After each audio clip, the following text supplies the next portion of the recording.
Ils sont 3 délégués départementaux qui vont représenter désormais le Haut Conseil du patronat des entreprises du transport routier à Tabou, à Sassandra et à San Pedro.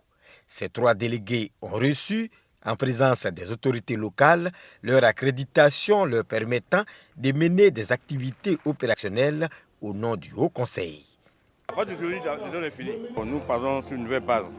Nous organisons le secteur du transport avec un nouveau comportement, un nouveau départ pour pouvoir arriver loin.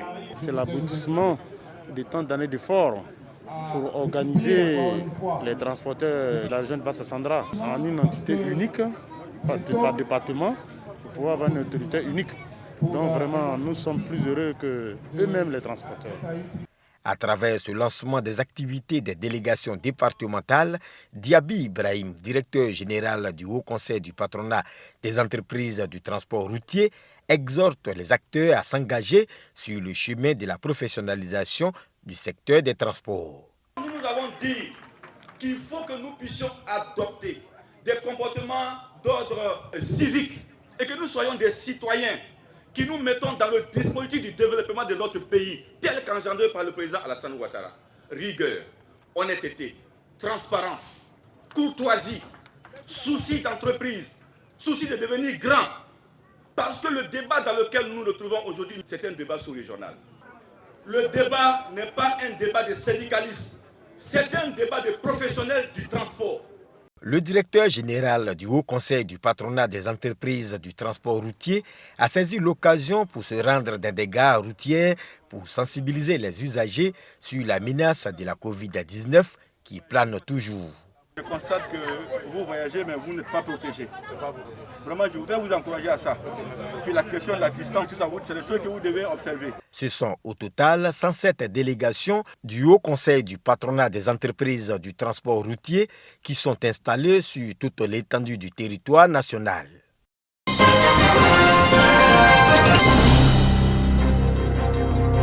Les chercheurs ivoiriens ont été invités à proposer des projets relatifs aux maladies chroniques dans le cadre de la valorisation de la pharmacopée et de la médecine traditionnelle.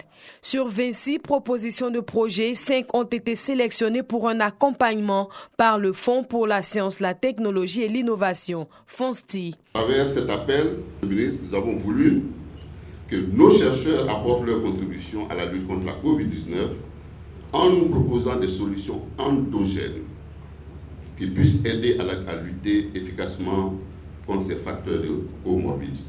Sont 13 995 000 francs CFA au total distribués à ces enseignants-chercheurs pour mettre sur pied des procédés ou médicaments pour lutter contre les maladies chroniques transmissibles et non transmissibles. C'est de mettre à la disposition de la population ivoirienne des produits de moindre coût, puisqu'il s'agit de médicaments traditionnels améliorés, mais qui ont été évalués sur le plan scientifique. Le FONSTI, qui a pour mission de soutenir la recherche et l'innovation, est appuyé par la Suisse.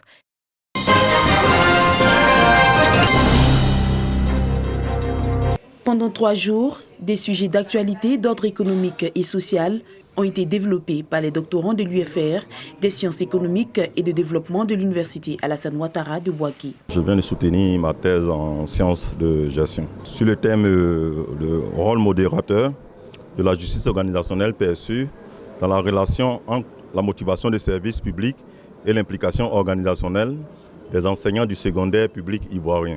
Nos résultats montrent que les enseignants sont sensibles à la manière dont leurs supérieurs les traitent. À cette 4e session de soutenance de thèse, des doctorants pour la plupart déjà en fonction, une innovation au sein de cette institution. Nous pensons enrichir notre administration publique. Et nous pensons que, contrairement à ce que certains peuvent penser, notre fonction publique a besoin de docteurs dans tous les domaines, dans toutes les disciplines. Et ce sera un enrichissement, ce sera quelque chose d'important pour notre administration. Maferima Bamba en est un exemple palpable.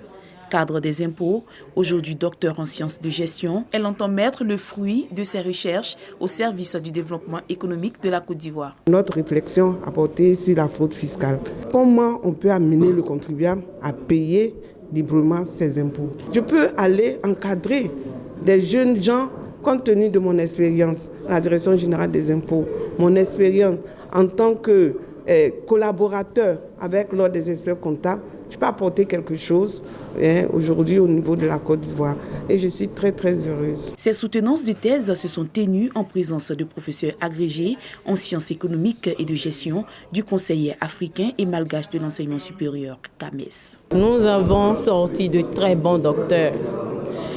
Ce qu'il faut reconnaître est ceci. Avant de venir présenter devant un jury, un travail de fond est fait. On a des rapporteurs qui évaluent le travail. C'est quand ces rapporteurs disent « le travail que j'ai en face de moi peut être soutenable » qu'on vient dans un jury. Plus d'une 50aine de doctorants ont pris part à cette rencontre.